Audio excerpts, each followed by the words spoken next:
lectura, los primeros 8 versículos. Salmo 44, versículos 1 hasta el versículo 8. Para el director del coro Masquil de los hijos de Coré. Oh Dios, con nuestros oídos hemos oído, nuestros padres nos han contado la obra que hiciste en sus días, en los tiempos antiguos. Tú con tu mano echaste fuera las naciones y a ellos los plantaste.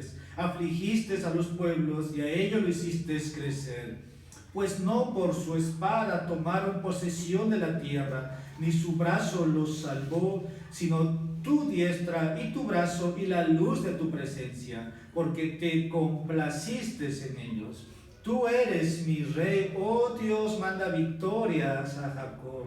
Contigo rechazaremos a nuestros adversarios, en tu nombre hollaremos a los que contra nosotros se levanten.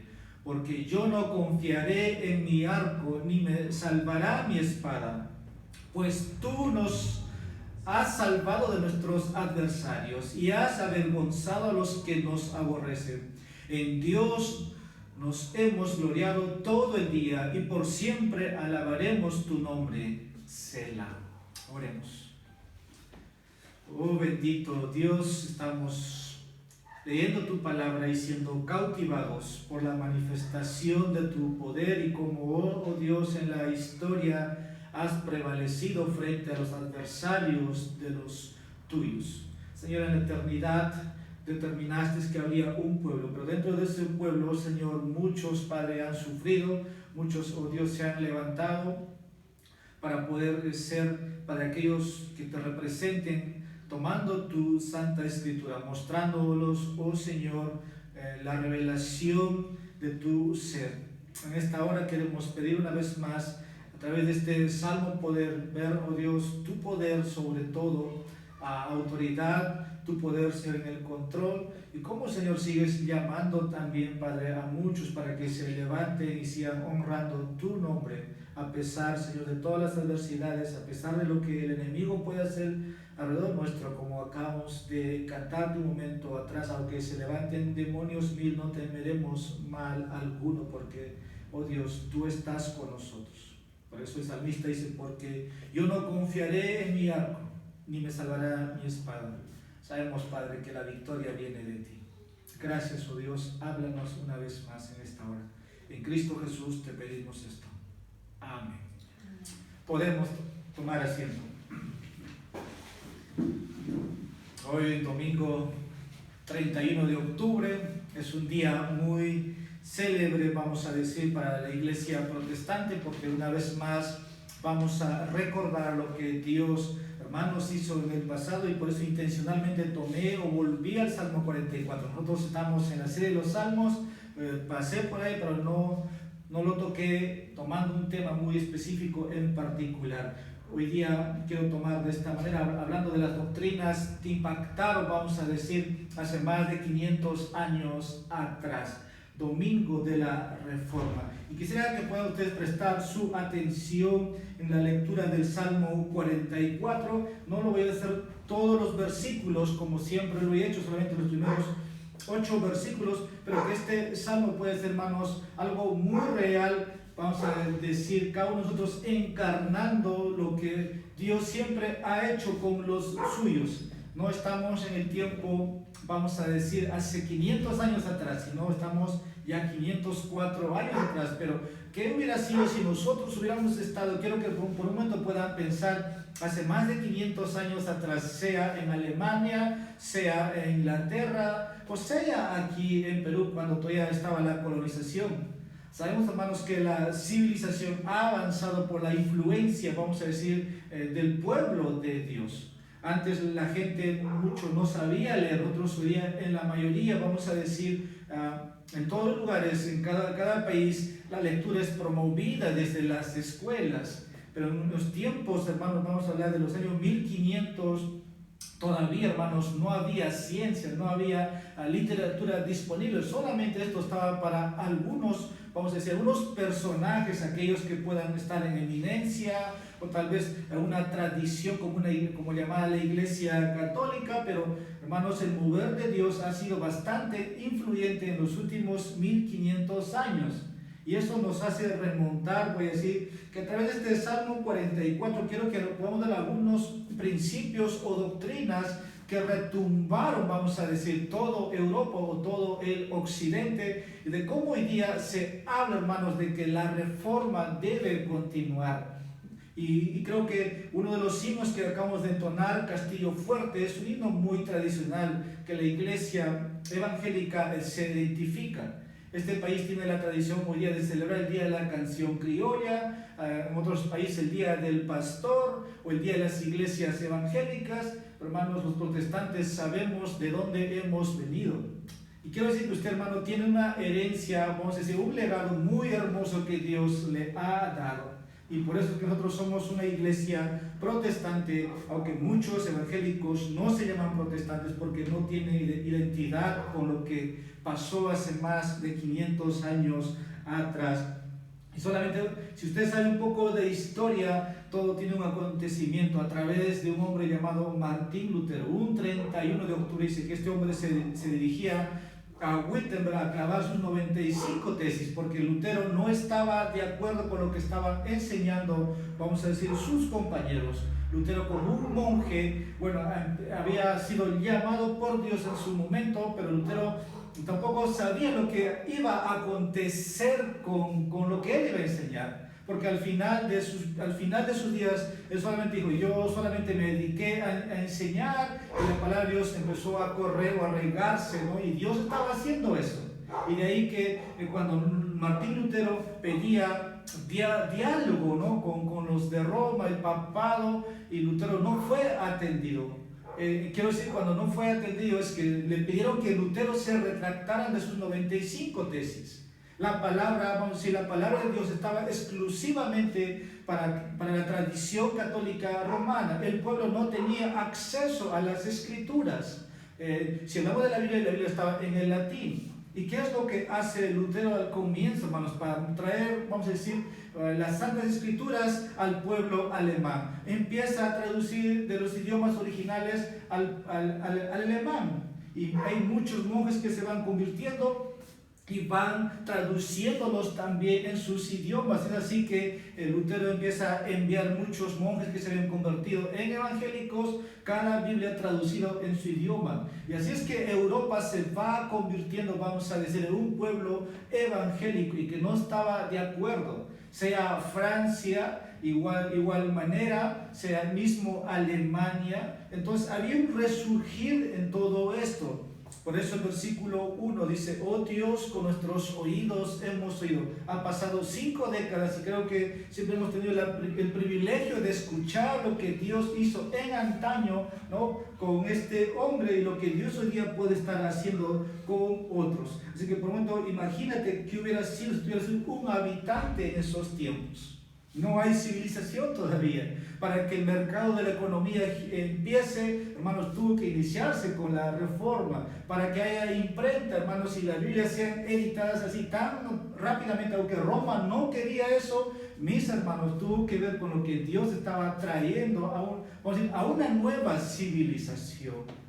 ¿Por qué en estos tiempos sería entonces para nosotros volver, vamos a decir, trascendentalmente hablar de lo que Dios hizo?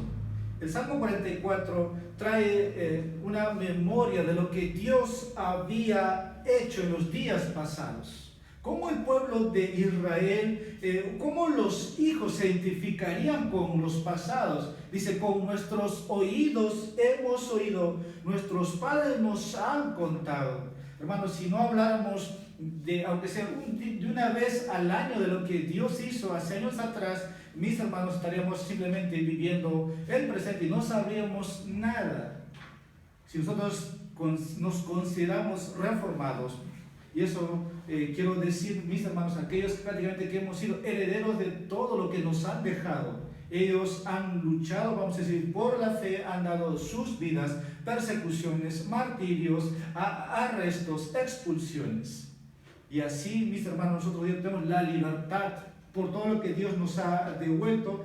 Y traigo esta noche este tema para poder hablar en sí de las doctrinas de la gracia. Cómo con la reforma se recuperó la salvación por gracia.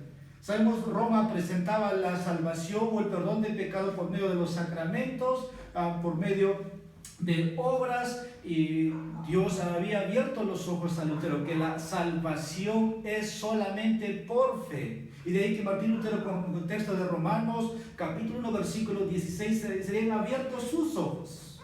El justo por la fe vivirá. El Lutero había buscado mucho, había estado, dice ahí, pidiendo perdón muchas veces a un sacerdote y volvía, y ya estaban cansados con Lutero y no sabían cómo deshacerse de este hombre. Traer estas doctrinas en estos tiempos, mis hermanos, es trascendente, porque esto nos lleva a comprender, vamos a decir, más de Dios y de su gracia. Necesitamos, hermanos, valorar todo lo que de Dios viene. El hombre primero hay que verlo como es un pecador. Vamos a ver dentro de un momento depravación total. Ese hombre caído necesita una nueva naturaleza. Para cada creyente necesita ver la obra de Cristo en la cruz. Y de ahí que nuestros himnos, nuestros cantos tienen que estar saturados de Cristo y su evangelio. Sé que estos hombres han pasado a la historia, hemos cantado un himno, ellos lucharon, marcharon, pero hoy celebran la fidelidad de Dios, de que Dios ha estado con ellos, los ha guardado hasta el último de su día. Muchos evangélicos piadosos también posterior, vamos a decir, a la Reforma, han proclamado las doctrinas de la gracia, incluidos los reformadores, los puritanos, sea Jonathan Edwards, sea Charles Spurgeon, George Mueller, Martin Luther y entre otros. Todos estos hombres enseñaron las doctrinas de la gracia, con otro título también, los 5 puntos del calvinismo. ¿Y por qué sería tan importante en estos días recordar? Estoy diciendo porque es nuestra historia, es nuestra identidad, es el legado que hemos recibido. Ni Lutero fue primero en que Dios empezó a obrar, pero mira la historia. Antes de Lutero había pre-reformadores que ya habían abierto los ojos a estas doctrinas. John Huss fue un pre-reformador, él fue arrestado, fue quemado en la horca y no sabían qué pasaría después de eso con la iglesia. Pero Dios tendría algo maravilloso preparado para un hombre llamado Martín Lutero, de quien lo usaría a su manera. Cuando se habla, vamos a decir, de las doctrinas de la gracia o de los 5 puntos del calvinismo, hermanos, esto fue después que Lutero ya no estaba, había fallecido Juan Calvino. Había un grupo de hombres llamados los arminianos, que esto tenía su representante, que era Jacobo Arminio. Y se dice que Jacobo Arminio no estaba de acuerdo con toda la construcción teológica que estos reformadores habían hecho. Incluso Zwinglio ya no estaba, pero pasados los años, vamos a decir, a través de Jacobo Arminio, a este hombre se opuso a todas las enseñanzas. Y de ahí que ustedes pueden recordar, cuando empezamos la iglesia, no sé si es que recuerdan o tendrán la copia, estudiamos los cánones de Dort o el Sínodo de Dort, donde es como un concilio donde están muchos ancianos y donde estos hombres, vamos a decir, los arminianos se presentaron para presentar su postura teológica en contra de los 5 puntos del calvinismo, que serían los 5 puntos del arminianismo, pero ese día ellos serían derrotados y simplemente se retirarían. Y hoy día es, hermanos, también mucho lo que vivimos en muchas iglesias. Ahora, mi objetivo tal vez en esta noche es llevarte un poco más a comprender tu historia. No fue Calvino el que construyó los 5 puntos de Calvino. Fueron sus seguidores posterior a eso. La Reforma se despertó con solo Cristo, sola gratia, sola fide. Incluso está acá tenemos en español o en latín, pero es lo mismo, hermanos. Posterior se fue, voy a decir, acuñando, poniendo sola escritura. Todo partía por sola escritura y tenemos Soli Deo Gloria. En inglés es un acrónimo, el TULIP, ¿no? Depravación total, elección incondicional, expiación limitada, gracia irresistible y la perseverancia de los santos. En esta noche son 5 puntos que vamos a desarrollar, todos estos 5 títulos que precisamente nos describen, hermanos, las doctrinas básicas que cada creyente, hermanos, tiene en conocimiento si uno dice ser reformado. ¿Por qué hablar de esto, hermanos? ¿Puede traer controversia al pueblo evangélico? Probablemente, porque siempre ha sido así. Y mi respuesta es que estas doctrinas están en la Biblia, están en las Escrituras, y debemos entender lo que es para nuestro bien espiritual. Segunda de Timoteo, capítulo 3, versículos 16 al 17, nos dice que estos nos fueron escritos para nuestro bienestar espiritual. Usted puede abrir, yo voy a buscar y voy a dar lectura. Segunda de Timoteo, capítulo 3, versículos 16 y 17. Toda escritura, sola escritura, es inspirada por Dios y útil para enseñar, para reprender, para corregir, para instruir en justicia, a fin de que el hombre de Dios sea perfecto, equipado para toda buena obra. Si todas las doctrinas descansan en las Escrituras, entonces es útil, hermanos, para tu alma, para el bienestar de tu vida espiritual. Mi encabezado va a ser breve, que los 5 puntos del calvinismo son importantes porque te ayudan a glorificar a Dios al comprender mejor su gran salvación. Cuando hablamos de la doctrina de gracia, hermanos, debe llevarte al final a glorificar y comprender mejor tu salvación. De ahí que Jonás dice que la salvación es del Señor, y eso, hermanos, nos ayuda a que nosotros veamos de un Dios que salva a pecadores, y ha sido así Dios. No vemos otra parte del hombre en su salvación. Y siempre también hemos dicho, por una parte, el problema del hombre es que el hombre quiere tener parte en la salvación. Entonces quiero desarrollar mi primer encabezado, depravación total, o el primer punto de las doctrinas de la gracia. Ahora, ¿qué queremos decir por depravación total? Por naturaleza, hermanos, todas las personas nacen en pecado, esclavizadas por el pecado, hostiles hacia Dios, y no están dispuestas e incapaces de arrepentirse y creer en Cristo. Este es un resumen lo que es de depravación total. Por naturaleza, todas las personas nacen en pecado, están esclavizadas en pecado, son hostiles hacia Dios, no están dispuestas y son incapaces de arrepentirse y creer en Cristo. Algunos piensan, voy a decir erróneamente, que depravación total significa que todas las personas son tan malvadas. No es lo que queremos decir, porque, hermanos, siempre vamos a decir, cuando la imagen de Dios fue manchada por el pecado, hay parte del hombre, hermanos, que todavía lo retiene. Si el hombre natural puede hacer cosas buenas, eso habla entonces de que puede hacer cosas buenas. Pero cuando hablamos de la salvación, sabemos que eso no está en él, es hostil, es incapaz, y de ahí depravación total. Hermanos, nos habla que cuando el hombre cayó en pecado, hermanos, su intelecto, sus emociones, sus voluntades, hablando de manera plural, voy a decir, es pecaminos. El intelecto, para empezar, las emociones, la voluntad del hombre es, hermanos, pecaminos. Y esto es debido a la caída del hombre en el huerto del Edén. Solamente Cristo no tiene esa naturaleza caída. Hay que entenderlo de esa manera. Los demás, hermanos, desde Adán hasta la última criatura que van a ser, están alejados de Dios. Son pecadores que no están dispuestos a ir a Cristo, salvo con la intervención de Dios en sus vidas. Ahora, la voluntad de los pecadores se manifiesta en su actuar. Uno toma decisiones, es libre de poder elegir, pero no es libre, vamos a decir, para seguir a Jesucristo o hablar de un segundo nacimiento. Efesios capítulo 2, versículos 1 al 3, es uno de los versículos para poder refutar la doctrina arminiana que habla que sí hay un libre albedrío. Efesios capítulo 2, versículo 1 hasta el versículo 3.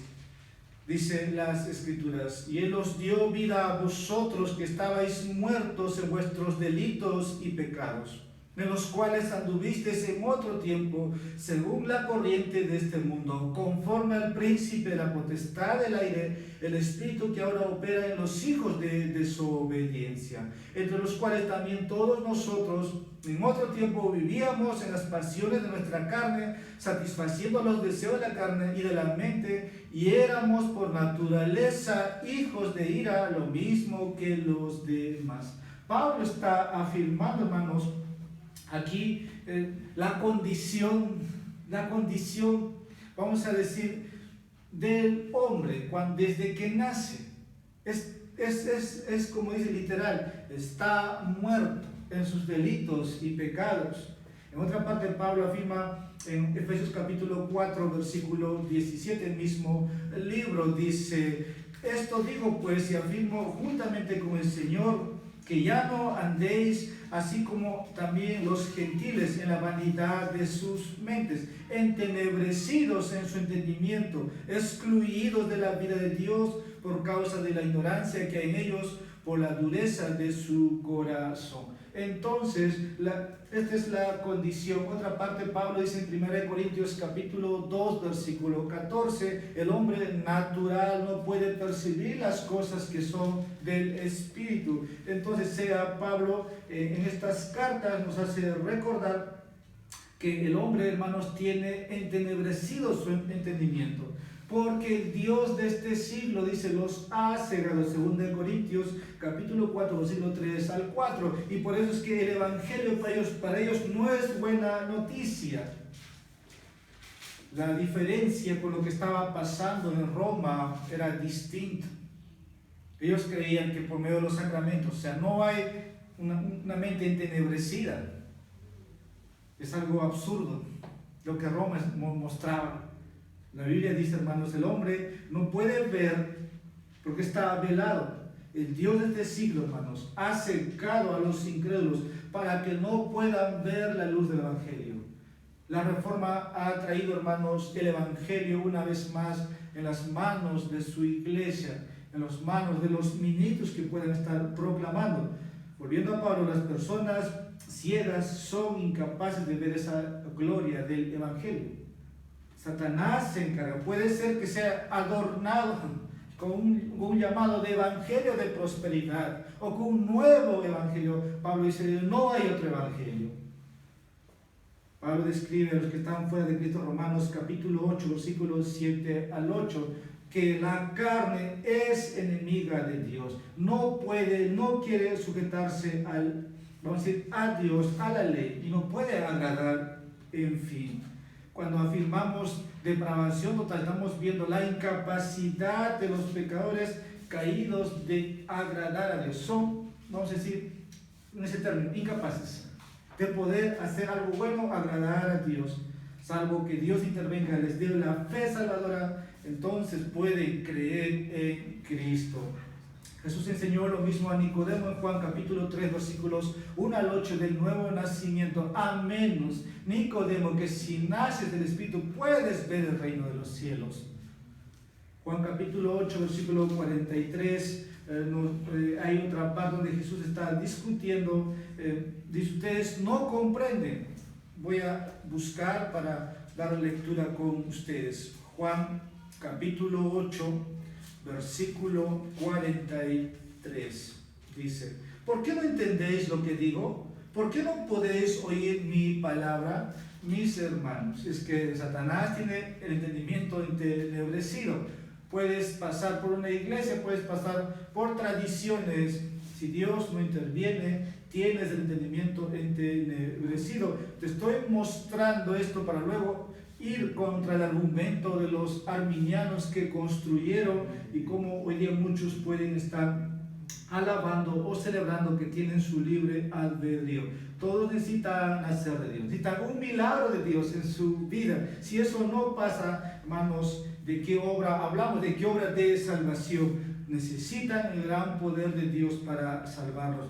Ahora los arminianos afirman, debido a que, hermanos, ellos llaman, vamos a decir, gracia preveniente. Ellos con eso manifiestan, hermanos, que una persona que Dios le ha dado, dice, la capacidad de creer en Cristo. Claro, hermanos, es fácil decir esto y llamamos gracia preveniente, pero lo absurdo de esto es que el incrédulo que crea en Jesús, hermanos, es absurdo, no puede creer. Si hemos descrito la naturaleza o la condición del hombre, no hay una gracia preveniente en un sentido de que Dios ya sabía que tú ibas a creer, entonces te dio esa gracia para que tú elijas a Dios. Eso no es bíblico, hermanos. La Biblia enseña repetidamente la falta de voluntad del hombre para creer, y de ahí que es incapaz de arrepentirse. Las Escrituras exhortan, por lo contrario, siempre a que el hombre busque. Cristo dice de esta manera: si es que me buscan, bueno, Dios dice en el Antiguo Testamento, si me buscan me van a hallar. Y Cristo dice: el que a mí viene no lo voy a echar fuera. Tiene que aceptarse entonces la depravación total del hombre, hermanos, en las Escrituras por muchos textos. Tal vez no tenemos, así como Trinidad, no hay depravación total, pero es por los textos, hermanos, se afirma la condición o la incapacidad total del hombre para hallar salvación. Ahora quiero hablar de elección incondicional. Usted puede ir buscando Romanos capítulo 6, versículo 17. Ahora, ¿qué queremos decir por elección incondicional? Solo por su gracia, hermanos, aparte de cualquier fe prevista antes de la fundación del mundo, Dios eligió salvar a muchos, pero no todos, para su gloria. Parece una oración larga. El hablar de elección incondicional es hablar, hermanos, de la gracia de Dios. Sé que hay una gracia especial para un pueblo, pero una gracia natural. Si hablamos de salvación, de que va a haber salvación para todos, en un sentido de salvación universal, no, mis hermanos. Roma afirma salvación universal, y Lutero estaría en desacuerdo con eso. No es que todos vamos a ir al cielo, no es que el hombre tiene primeramente libre albedrío, ya hemos visto aquí. Hay elección y es por gracia. Aparte de cualquier cosa buena que el hombre puede hacer, no, hermanos, solamente por fe. Esa fe fue prevista desde antes de la fundación del mundo. Lo que tú tienes que hacer, hermanos, si tú hoy día estás a los pies de Cristo, es que Dios previó tu fe, tu arrepentimiento, tu salvación ya consumada desde la eternidad. Hay un malentendido dentro de los arminianos. Ellos dicen que nosotros somos robots. Siempre he dicho, no tenemos con eso que decir ningún albedrío. Es falso, mis hermanos. Usted mismo toma decisiones, yo tomo decisiones, pero la palabra libre albedrío, yo diría, es un nombre inapropiado, porque en realidad todos nacen con libertad. Pero cuando hablamos del área espiritual, el ADN de Adán es transferido a todos, vamos a decir, por generaciones. Entonces, ¿cómo es que llegamos a los pies de Cristo? ¿Tenemos voluntad? Hemos dicho que no. ¿Cómo podemos reaccionar, digamos, si es que no estamos vivos? Es difícil que un muerto tenga vida. No tenga vida, perdón. Y de ahí que Romanos capítulo 6, versículo 17 dice que somos esclavos del pecado. Juan capítulo 3, versículo 19 y 20 dice: aman su pecado. Es imposible, hermanos, con esa condición responder al llamado de Dios. A menos, como dije, que Dios intervenga, abra sus ojos para que pueda ver su condición. Pero la iniciativa lo dio Dios.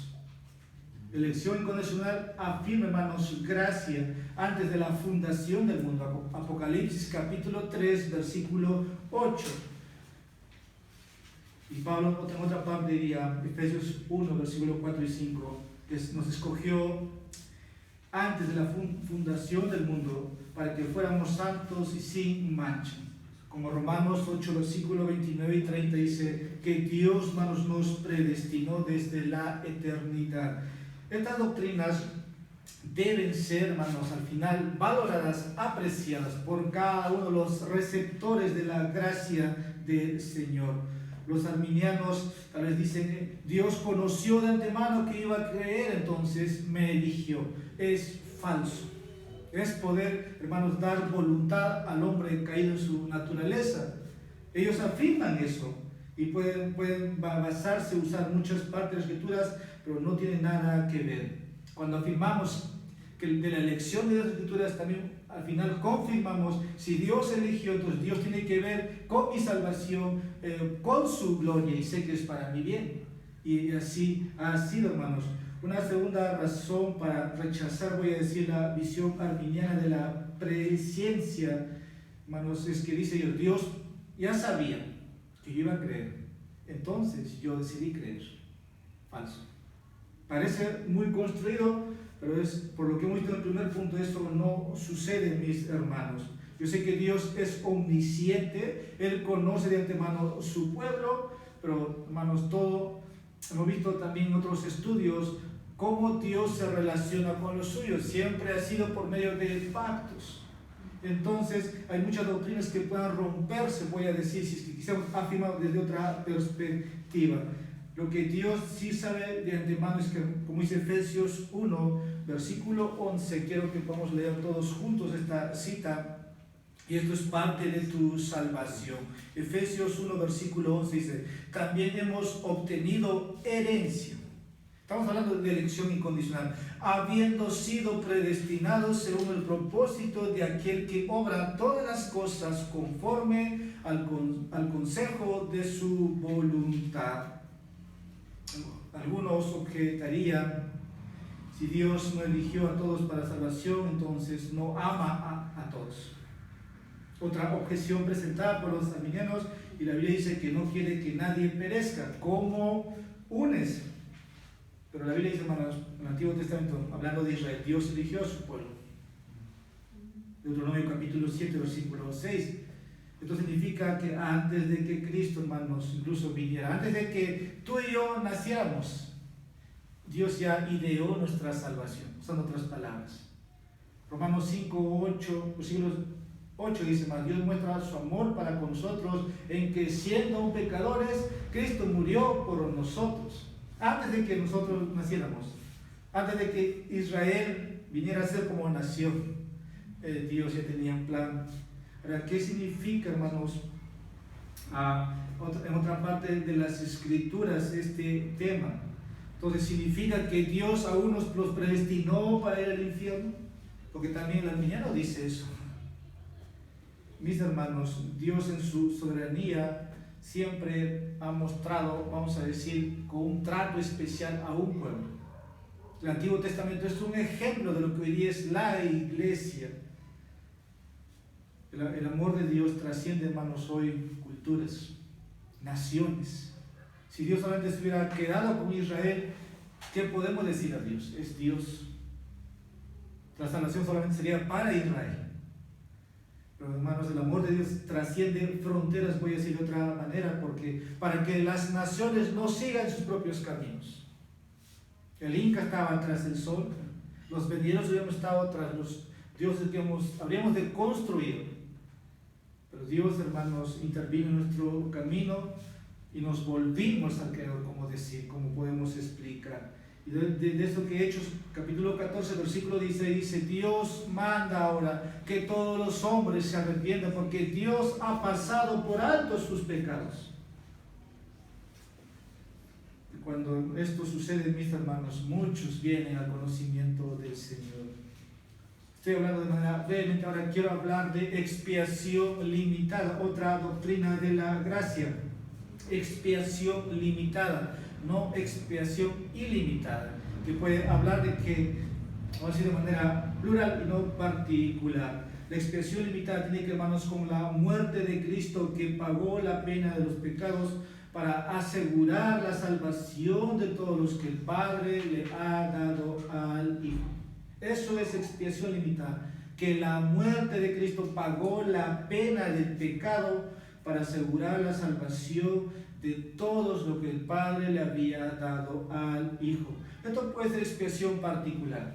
Y de ahí, hermanos, nuestra historia también. Nosotros somos bautistas particulares. En la historia se ha llamado expiación limitada.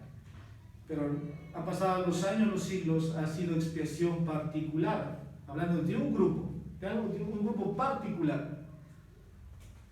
Sabemos que estos tiempos son pocas las iglesias que pueden tener título de iglesia bautista particular. Este es por lo cual donde están fundamentadas las raíces bautistas también.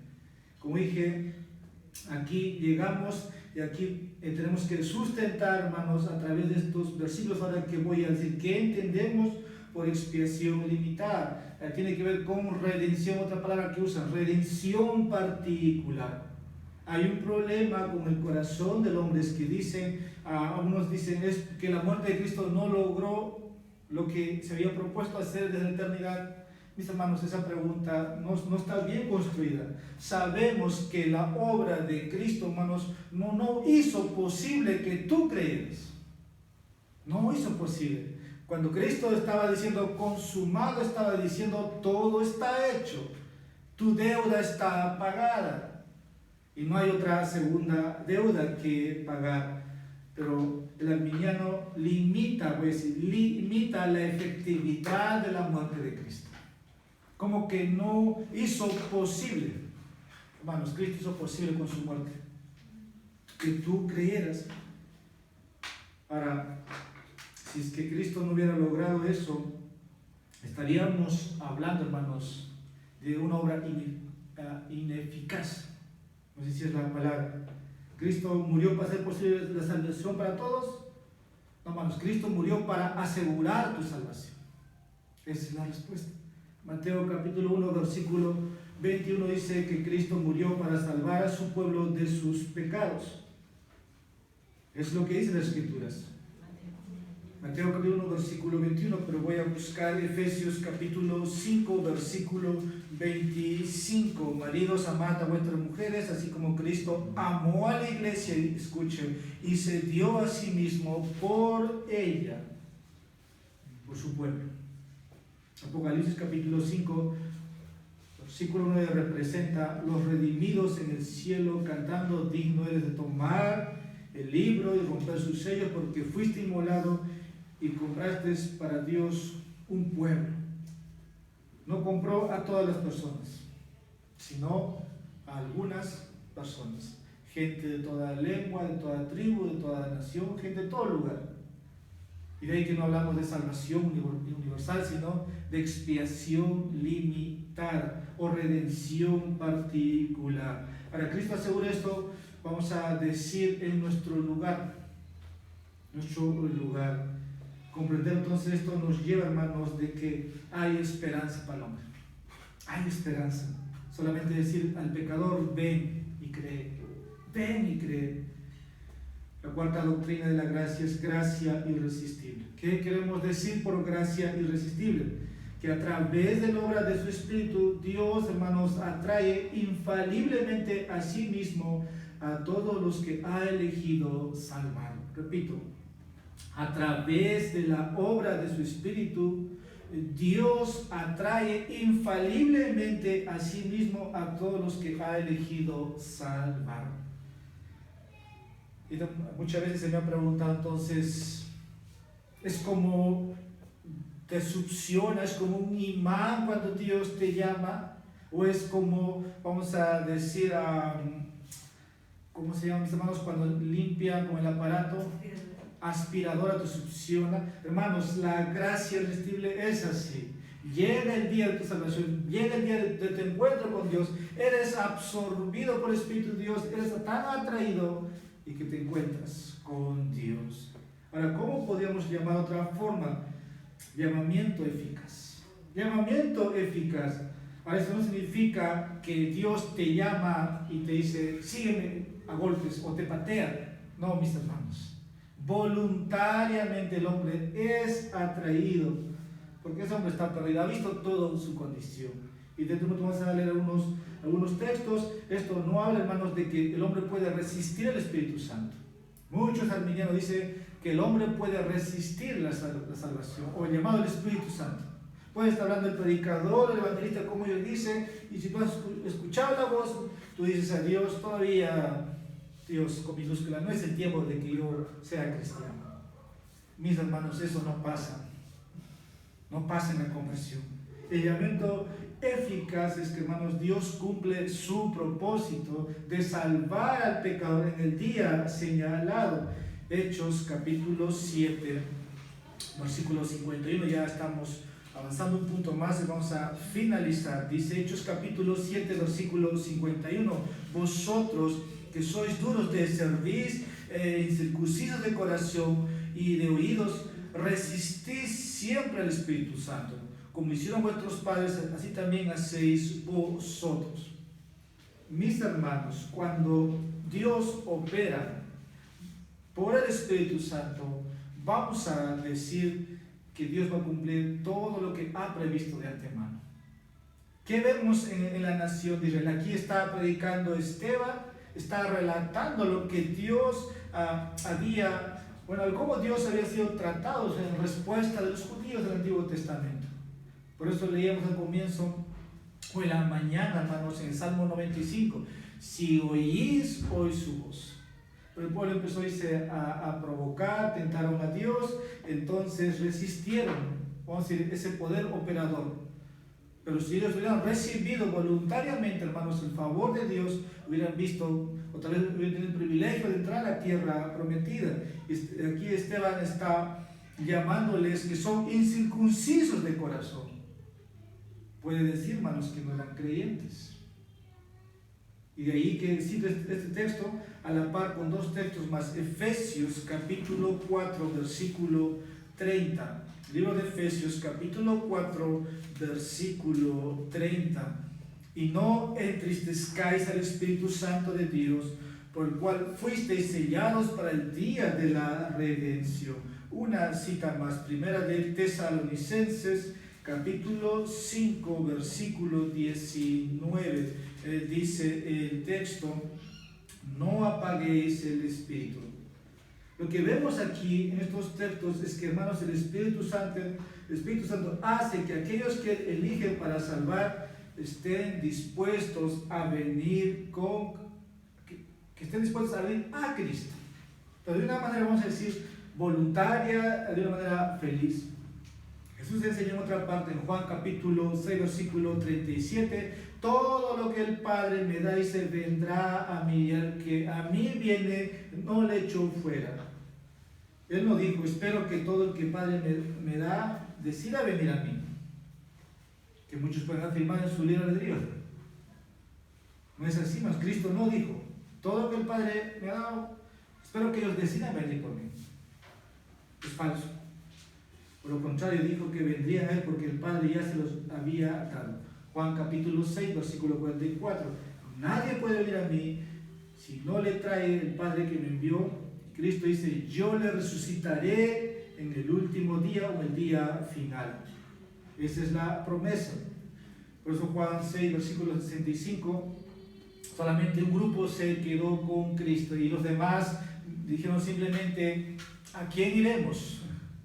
Solamente tú tienes palabra de vida eterna.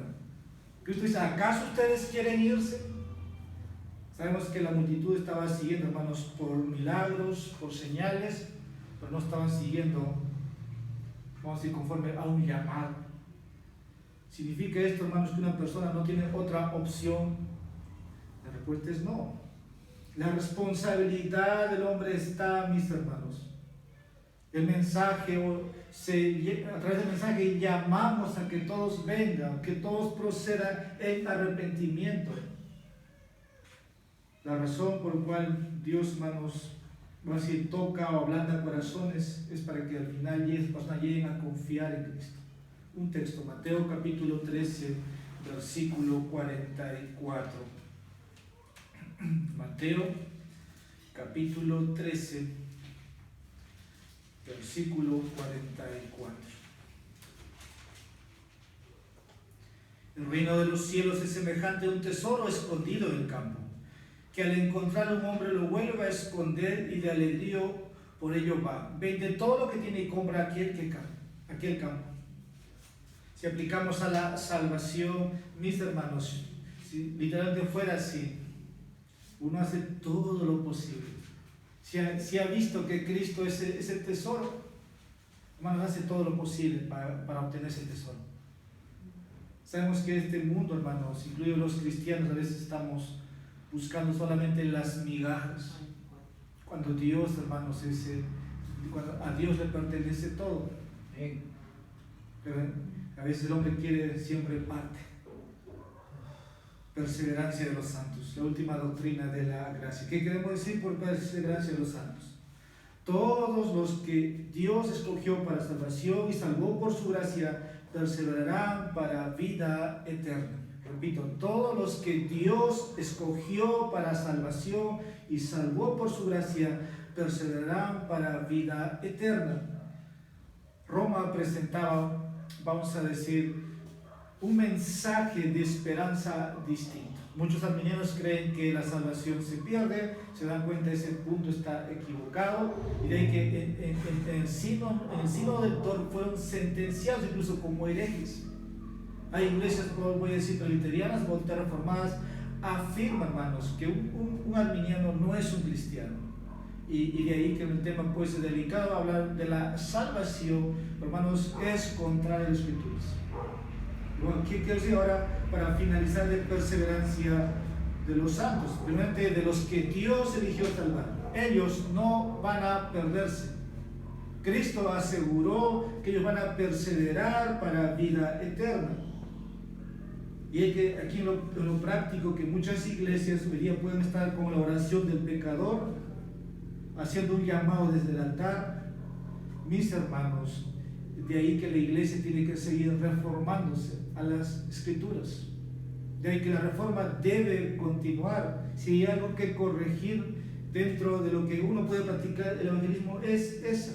Porque tiene que haber evidencia de arrepentimiento post-conversión. No puedes decir que, o no puedes justificar que no fuiste salvo, como muchos hoy día lo hacen, ¿no? Están adelante o pueden estar muchos años y después caen en pecado y se declara: no soy cristiano. ¿Qué pasó? La pregunta. La fe, hermanos, genuina resulta en una vida de piedad. Así es. La perseverancia de los santos significa, hermanos, como Jesús dijo en Juan capítulo 6, versículo 39 al 40, que no va a perder a ninguno de lo que el Padre le ha dado, y Él los va a guardar hasta el fin. O como Jesús diría en Juan capítulo 10, versículo 27 al 30, donde Él se presenta como pastor. De nuestra parte está la perseverancia en la fe, y la obediencia, hermanos, es la evidencia de que somos verdaderamente salvos.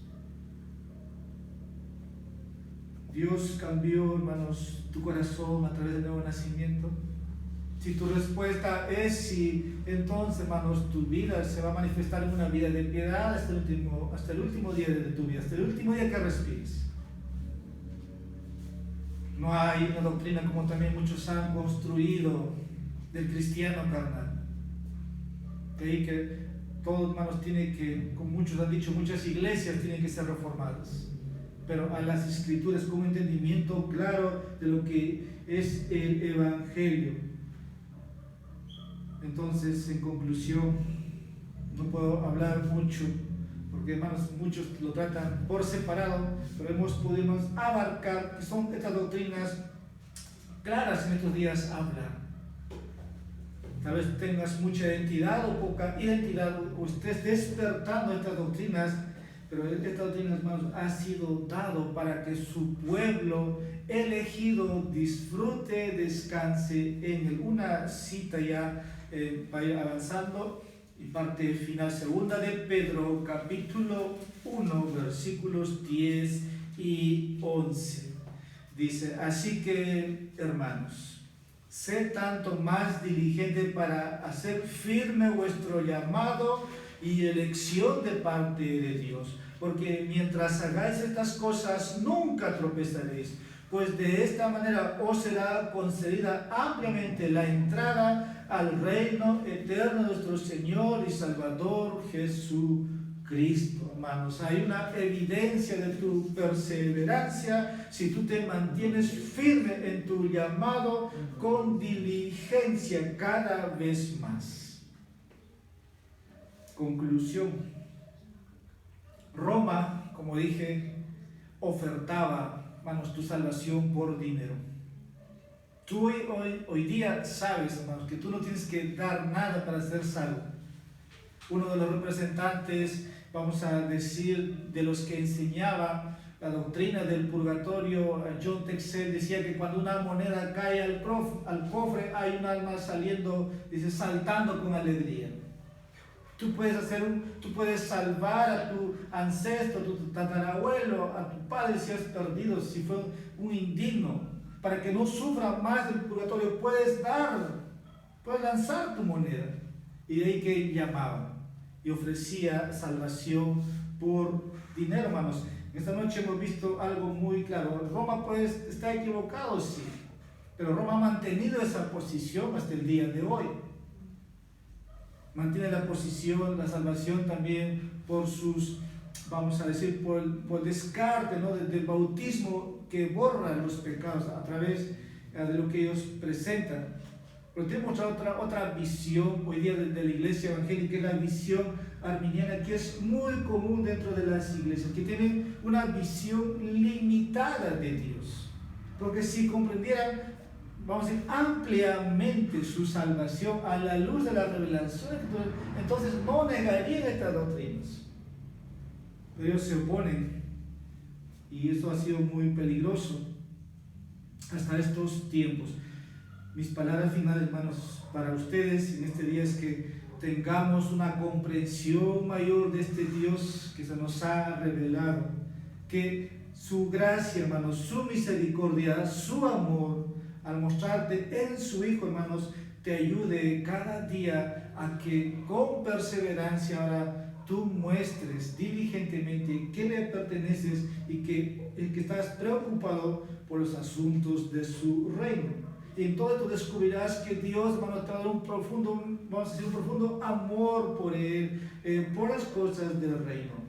Y todo lo que hagas al final tiene que ver, como hemos empezado este mensaje, para la gloria de Dios. Y sabemos tu salvación, hermanos, está en Él. Él ha empezado, Él lo va a perfeccionar hasta el día final.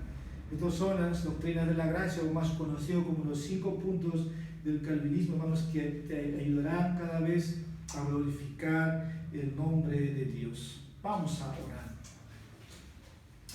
Padre, nos sentimos complacidos de que tu amor se haya mostrado en tu Hijo. Mirad cuán amor nos ha dado el Padre.